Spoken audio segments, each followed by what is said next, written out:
Bienvenue sur Ténébrisomnia pour un nouveau vlog.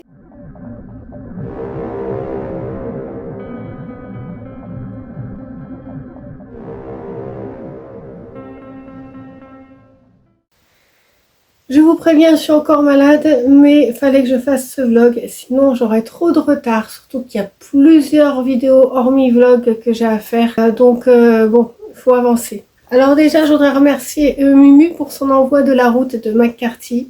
J'avais évoqué en vlog que je voulais le retrouver, ce livre en occasion, et elle l'avait en doublon, donc elle me l'a gentiment envoyé avec un petit mot.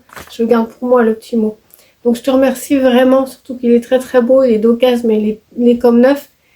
Et donc La Route de McCarthy, post-apo, une relation entre un père et son fils, enfin dans ce monde désolé qui erre dans ce monde-là. J'ai regardé un peu là, voilà. C'est toujours un peu pareil, McCarthy, la forme d'écriture, la forme du texte. Bon, bah, je sens que je vais m'amuser, façon de parler, et ça, j'ai hâte de le lire du coup. Je te remercie encore si tu passes par là. J'ai deux lectures que j'ai terminées. Ouais, je vais vous en parler. Et qu'est-ce que j'avais à vous dire? J'avais plein de trucs à vous dire. J'ai été voir un film au cinéma, je vais vous en parler aussi.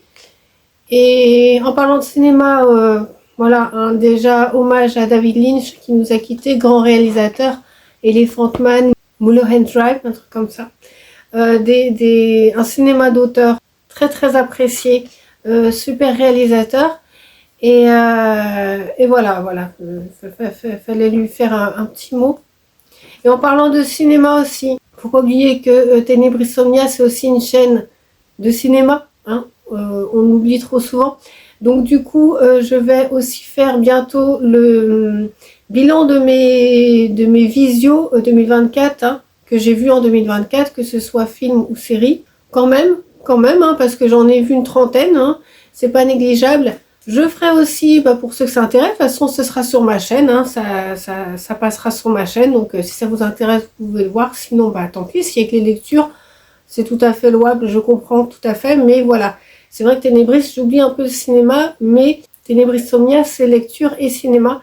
Donc je ferai aussi une sortie des prochains films, toujours dans le même thème, un peu sombre, un peu d'horreur, qui sortiront cette année ou dans un futur proche. Je ne ferai pas mois par mois comme les livres, hein, parce que au cinéma, il y a moins de choses. Mais voilà. Je vais en parler tout de suite avant de parler de mes lectures, un petit point aussi sur le challenge de la crypte. Un petit point parce que bon, j'ai terminé donc La Dame en blanc, hein, dont je vais vous parler là vite fait. Après, normalement, vous souvenez-vous pour les sondages, il devait y avoir ces deux livres-là, sauf que changement de programme. Parce que, pareil, je ferai une vidéo récap début février du challenge pour voir quelles consignes j'ai remplies. Mais bon, je vous dis, toutes les consignes sont remplies. Je vous dirai juste dans cette vidéo, on verra un peu plus quel livre j'y ai mis.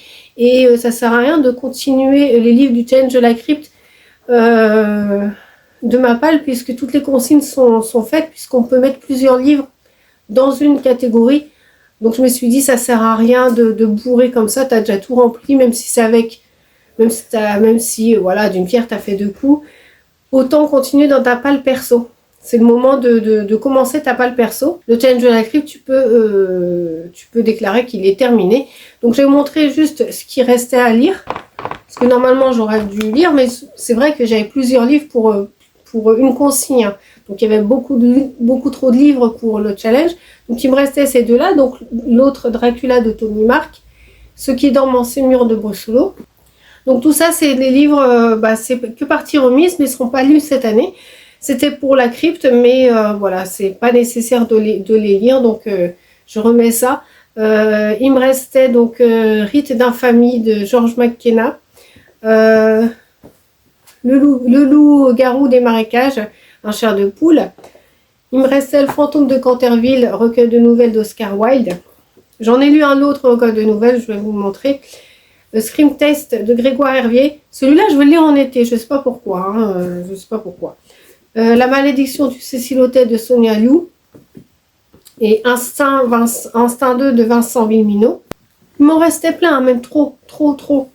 Manhattan Freud de Luc Bossy. Un thriller Le Nexus du Dr Herman de Nancy Kress, que j'aurais dû lire, je vais vous expliquer après. Là, vous ne comprenez rien, mais ça, on va l'enlever. Histoire démoniaque, voilà, une anthologie d'horreur. J'ai lu un recueil, je vous l'ai dit, une nouvelle, ça sert à rien. L'affaire du Golden State Killer de William Thorpe. Alors pour les pour les non-fictions, il y a donc celui-là, La malédiction du Cecil Hotel, que j'ai pas lu, mais j'ai feuilleté le magazine Mad Movies, voilà, qui pourrait remplacer pour la non-fiction. Je vais vous montrer ça. Et il restait Ossements de Shirley Taper, pardon. Voilà. Donc, j'ai lu donc La Dame en Blanc je vous dirai, je vous ai pas dit à chaque fois quelle consigne, parce que là je fais une petite mise à jour, ils mettaient tout ça, mais ça valait d'une consigne, je ne savais pas. Je vous dirai ça dans la vidéo, donc bon, bah c'est bon. Et puis j'ai lu Les Autres Dieux de Lovecraft, et je vous dis pourquoi j'aurais dû lire celui-là, parce que je me suis dit, il me restait l'horreur cosmique et l'anthologie de nouvelles d'horreur à lire. Ça réunit, je dis c'est bon, ça réunit les deux. Sauf que Lovecraft, comme par hasard, lui qui est le maître de l'horreur cosmique, ce recueil nouvelle n'est pas de l'horreur cosmique. Donc finalement, j'avais pris ça quand j'avais constitué ma palle pour la même consigne.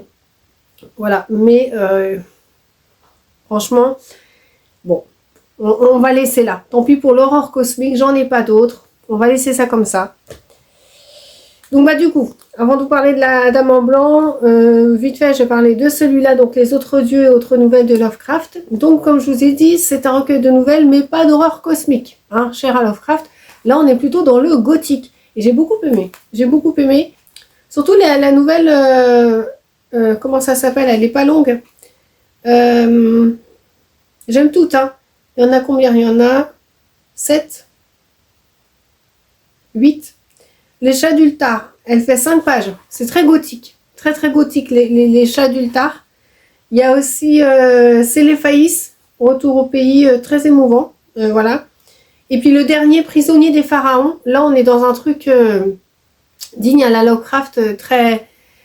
Là, il amène quelque chose... Alors, on est dans une ambiance un peu, comme je vous ai dit, gothique. Et là, il amène quelque chose d'exotique. En plus, on est en Égypte. Voilà. Vous savez bien que Lovecraft décrit beaucoup les choses. Et là, j'en ai pour mon grade. Et puis, avec une intrigue et tout ça assez folle. J'ai beaucoup aimé la dernière aussi. Et puis, la première qui est un peu en dehors des autres, qui n'est pas du tout gothique. Elle, qui est très démonstrative par rapport aux autres. Ça s'appelle Herbert West, Réanimateur. Et d'après ce que j'ai lu, il y a eu le film, l'adaptation The Reanimator, vous savez, le film d'horreur des années 80, je ne sais plus, qui est basé sur cette nouvelle. Donc là, on est vraiment sur des gens qui veulent... Herbert West qui fait des expériences sur des cadavres pour les rendre vivants, The Reanimator. Et là, on est vraiment dans un truc, comme je vous ai dit, on montre tout. Hein. C'est assez gore.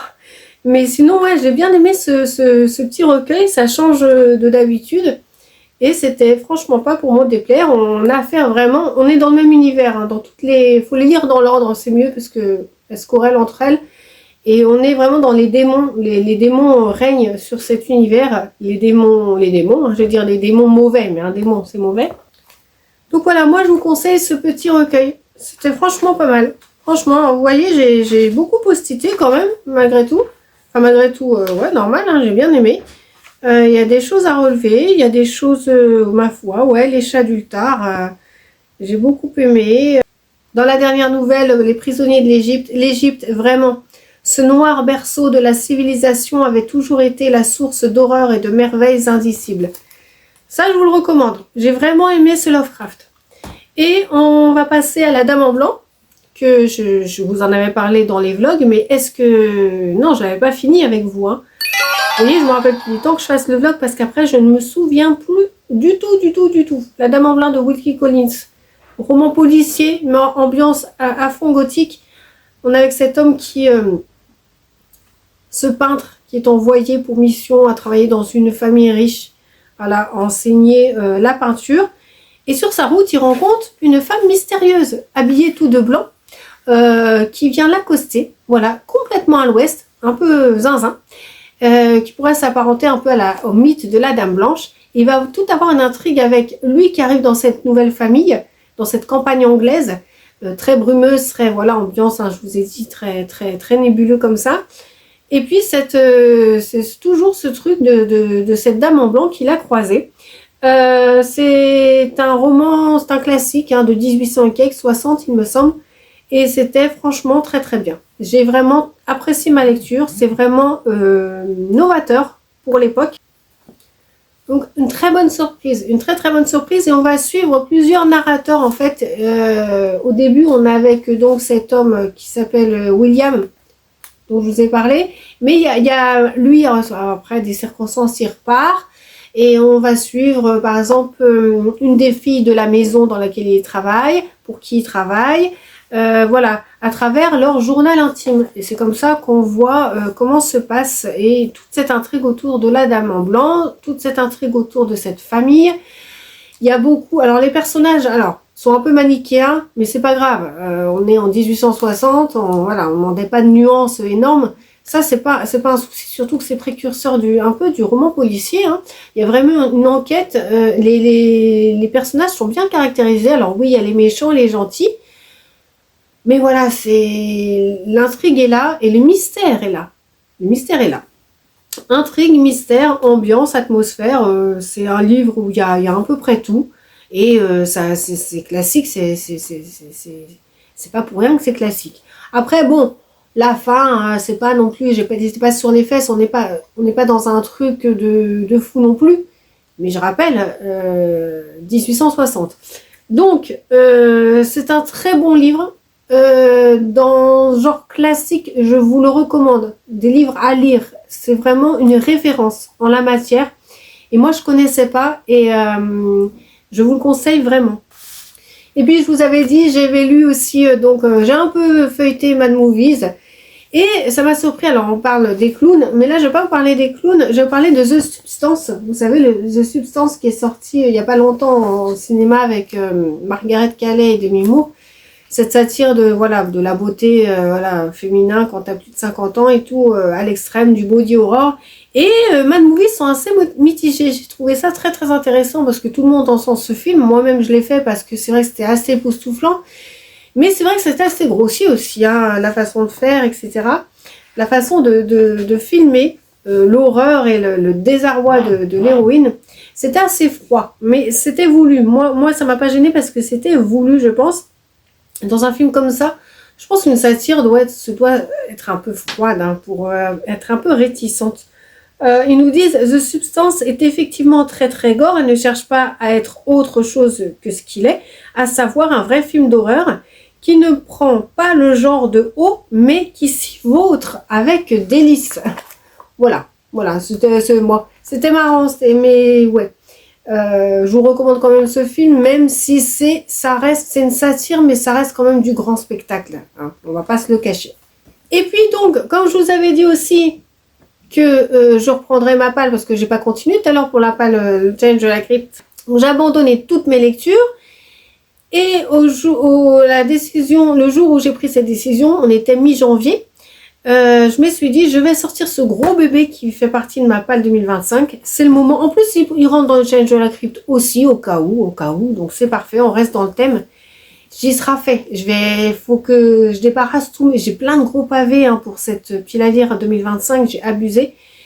Ça en fait partie. Celui-là, il fait 600 et quelques pages. J'en suis à 200 pages. J'ai pas beaucoup lu puisque je suis encore malade. Hein, voilà. De toute façon, ça se voit à ma tête. Hein, excusez-moi. Mais j'ai lu 200 pages en 3 jours. Donc, heureusement que je me suis laissé 2 semaines pour le lire.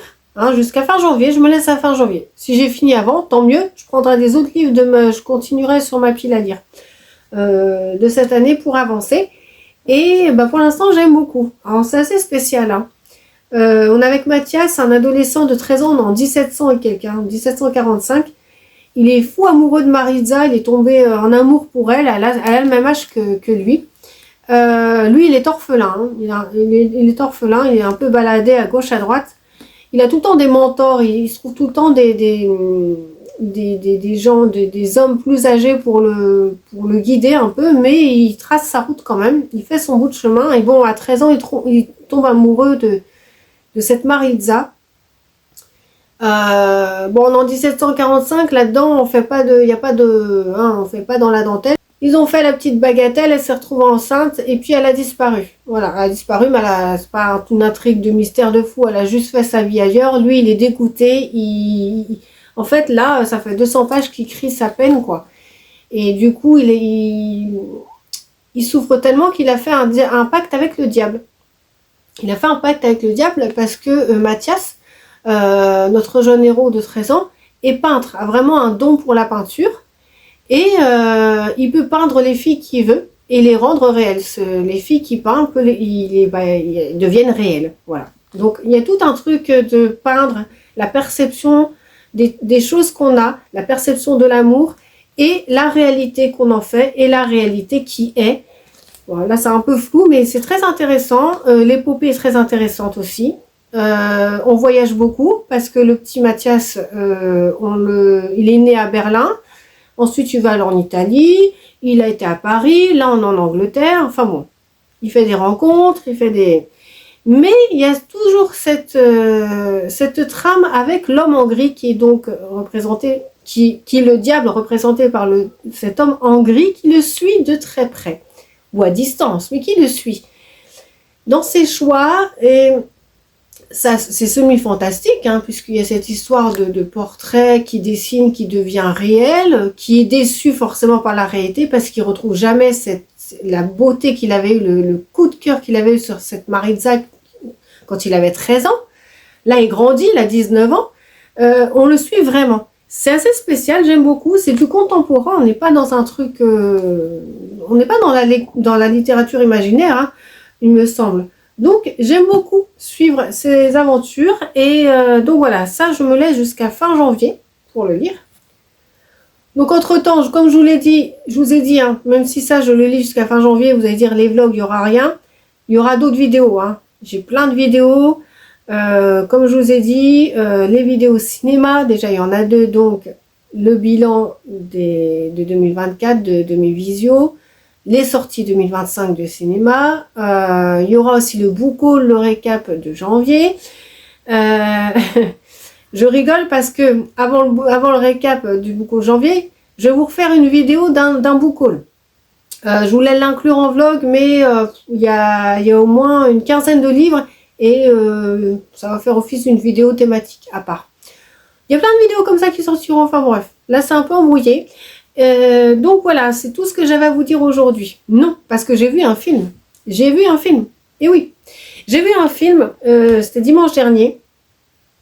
Ce vlog aurait dû sortir au début de la semaine, là, donc je l'ai plus trop en tête. Enfin si, je l'ai en tête, parce que c'est un film qui marque, vraiment. Mais je suis moins dans le jus, mais voilà. C'est un film qui est sorti au cinéma, mais c'est un cinéma qui ressort le cinéma Utopia, qui ressort des films qui sortent pas, qui ressortent des films anciens. Imaginez-vous, attention, il date de 1973, c'est un film polonais, voilà, en VO, voilà, hein, comme ça, on est bon. J'ai été voir donc La Clepsydre de W.J. Haas, donc un film polonais de 1973. Si vous voulez voir un film qui sort des sentiers battus, hors du commun, allez voir La Clepsydre. Voyez ce livre, visionnez ce film. On est dans un film onirique, baroque, vraiment allégorique. Encore une fois, on est dans la thématique d'Alice au pays des merveilles. On est avec un gars alors on est vraiment dans les bas-fonds de la Pologne miséreuse, vraiment des temps difficiles, hein, des temps très difficiles pour la Pologne, des conflits, de guerre, etc. Moi, j'ai pas toutes les références sur l'histoire à proprement parler, voilà. Mais on est là-dedans. Et il y a son père, c'est un film sur le deuil, il y a son père qui meurt. Et la clepsydre, en fait, ça représente le temps.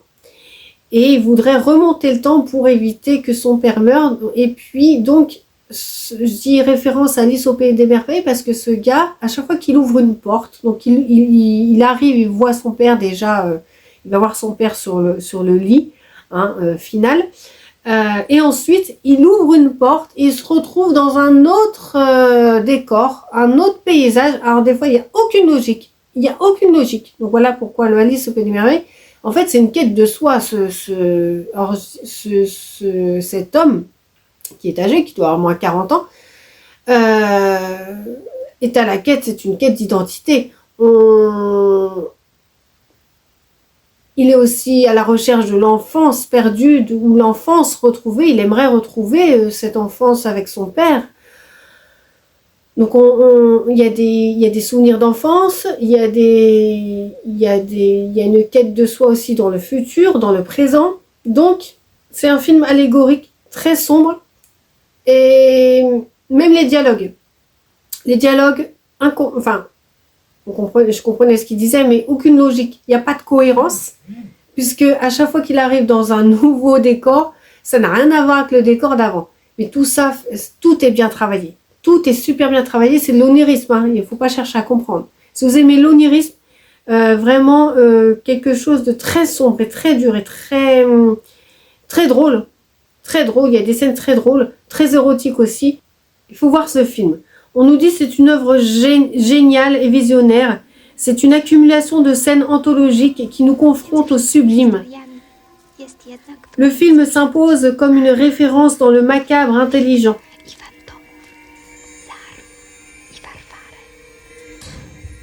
Éveil au cinéma d'art.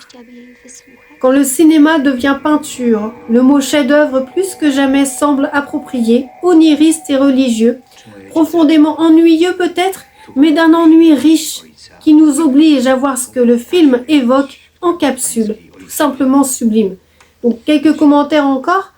Un film circulaire et allégorique, il m'aura fallu un second visionnage pour dépasser la surprise déroutante du premier. La clepsydre, c'est le pèlerinage d'un homme en quête de vérité et d'absolu, à la recherche de son père et sans doute aussi de Dieu, mais qui ne trouve sur son chemin qu'un monde en délabrement physique et moral, gouverné par l'éphémère et le caractère passager des choses.